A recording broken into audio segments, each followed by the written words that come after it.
কিরে হলো? ও বাবা, ওমা শাড়িটারি তো পরা হয়েই গেছে দেখি। এই সাজিসনি কেন একটু?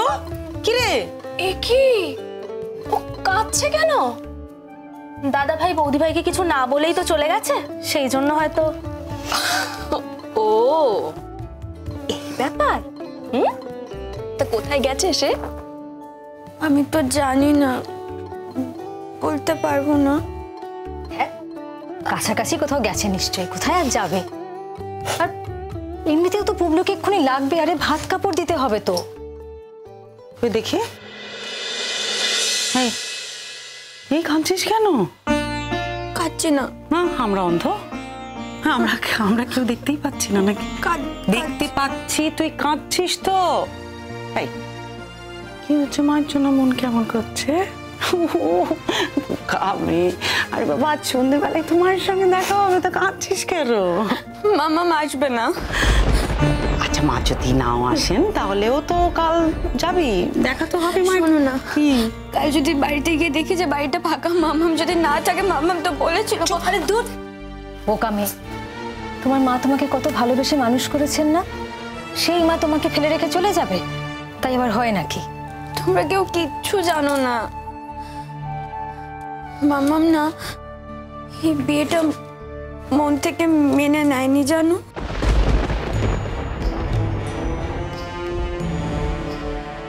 আরে বাবা, তোর মা বিয়েটা মেনে নেয়নি সেটা বিয়ের আগে, কিন্তু এখন তো বিয়েটা হয়ে গেছে, এখন আর না মেনে যাবেন কোথায়?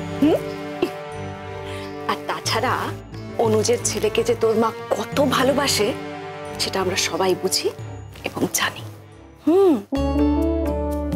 তাই তোর বিয়েটা এখন অনুজের ছেলের সাথেই হয়েছে বলে তোর মা কিন্তু মনে মনে খুব খুশি হবেন, আমি নিশ্চিত এই ব্যাপারে। বোকা মেয়ে। আর দেখ, অয়ন্তিকাও তো খারাপ নেই, তাই না?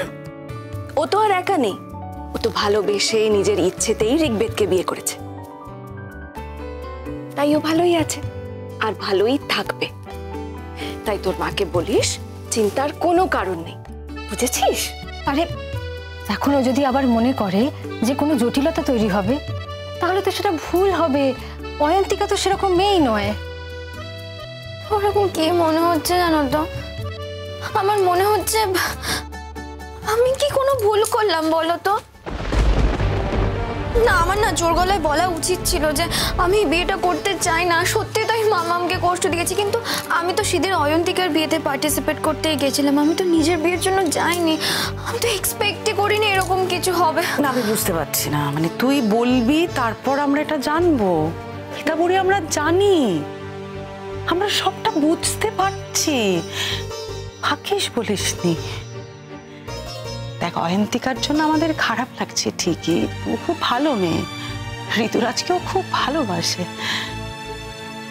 কিন্তু তুই আমাদের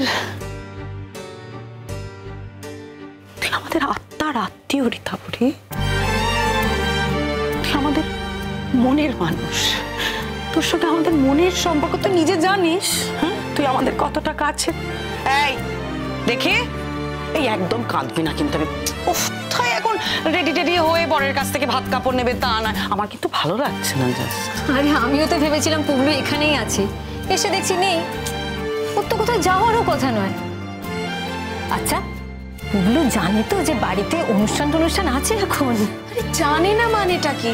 আমি নিজে ওকে সকাল থেকে কতবার বলেছি। হ্যাঁ, না জানার কোনো কথা নয়, খুব ভালো করেই জানে, তাই বলছি ও দূরে কোথাও যায়নি, কাছাকাছি আছে, এক্ষুনি চলে আসবে। বাবা, এই বউকে ছেড়ে বেশিক্ষণ থাকবে নাকি? এই বউকে বিয়ে করার জন্য এত কাণ্ড, তোমরা যেন কিছুই দেখোনি না।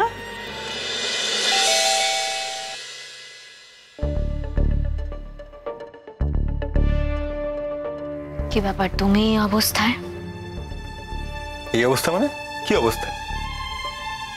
আজ তো তোমাদের বউ ভাত। আমি বাড়ি দাঁড়িয়ে কেন কথা বলছি? আপনি তো আমাকে আসতে বললেন না। হ্যাঁ, বউ ভাত তো। বউ ভাতের দিন এসেছো, আপনাকে নিতে। এটা সম্ভব নয় ঋতুরাজ, এরকম অলিক কল্পনা তুমি করো না। অলিক কল্পনা? আমার বউ ভাতে আপনি যাবেন, এটা অলিক কল্পনা? আপনার মেয়ের বউ ভাত, সেখানে আপনি যাবেন সেটা অলিক কল্পনা। প্রথম কথা, ও আমার পালিত মেয়ে। ওরে বাবা, এগুলো তো আপনাদের সব অভিমানের কথা। কোনো অভিমান নয়। আমি আজ বুঝতে পারছি পালন করলেই সবাই সন্তান হয়ে যায়। আবার আপনি সেই অভিমানী হয়ে কথা বলছেন। দেখো ঋতুরাজ,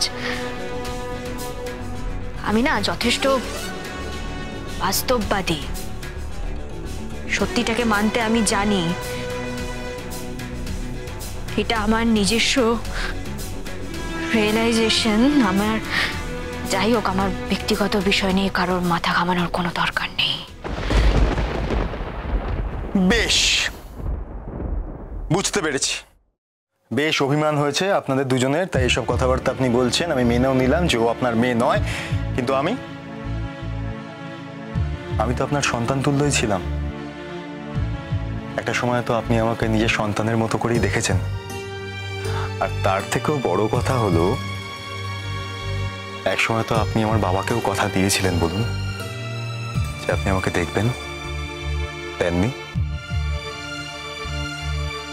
হ্যাঁ, দিয়েছিলাম। কত কথাই তো মানুষ দেয়, সব কথা কি আর রাখতে পারে? সময়, পরিস্থিতি, মানুষ সবকিছুর ওপরে নির্ভর করে। আমি যদি তোমাকে সেদিন দেখতে যেতাম, আমি যদি সেদিন তোমার দায়িত্ব নিতে যেতাম, তোমার জীবনটা দুর্বিষহ হয়েছে। তো তাই আমি কোনো ব্যাখ্যা চাইনি কিন্তু আপনার কাছে। কোনো রকম কোনো ব্যাখ্যার প্রয়োজনই নেই। সেদিন কি ছিল, কি পরিস্থিতি ছিল, আমি ছোট ছিলাম, কিন্তু এখন তো আমি বড় হয়েছি। আর যখন বড় হয়ে আমি আপনাকে ডাকতে এসেছি, আপনি আমার ডাকে সাড়া দেবেন না? যাবেন না আমার সাথে? ডাকতে এসেছো মানে? ডাকতে এসেছি মানে আমার বউ ভাতে আপনাকে নিয়ে যেতে এসেছি। আমি কোনো অনুষ্ঠানে যাই না। আপনি কোনো অনুষ্ঠানে যান না? আন্টি, এই জাস্ট মানে কিছু সময় আগে, বেশিক্ষণ হয়নি, অয়ন্তিকার আমার বিয়ের কথা ভেবে আপনি কিন্তু গিয়েছিলেন। হ্যাঁ, আমার কথাটা শোনো। ওটা একটা বিশেষ অনুষ্ঠান ছিল, অনেক জোর করেছিল, সেই জন্যই হয়তো যেতে বাধ্য হয়েছিলাম। ও মানে আপনি ভুল করে চলে গেছিলেন? ভুল করে চলে গেছিলেন তো ঠিক আছে, কোনো অসুবিধা নেই। আপনি তাহলে ঠিক করে চলুন, এবার চলুন। সম্ভব নয়, আমি যেতে পারবো না। কেন বলুন তো? মানে শুধুমাত্র আমাদের বাড়িতে যেতে হবে বলেই আপনি যেতে পারবেন না? ঠিকই ধরেছো, তোমাদের বাড়ি বলেই আমি যেতে পারবো না। আচ্ছা, কখনো যাবেন না? না, ইচ্ছে নেই। আমার চোখের দিকে তাকে একটা সত্যি কথা বলুন তো আন্টি, আমাদের বাড়িতে কোনোদিন কেউ আপনাকে ভালোবাসেনি? ভালোবাসা এসেছে, অনেকেই ভালোবেসেছে আমায়।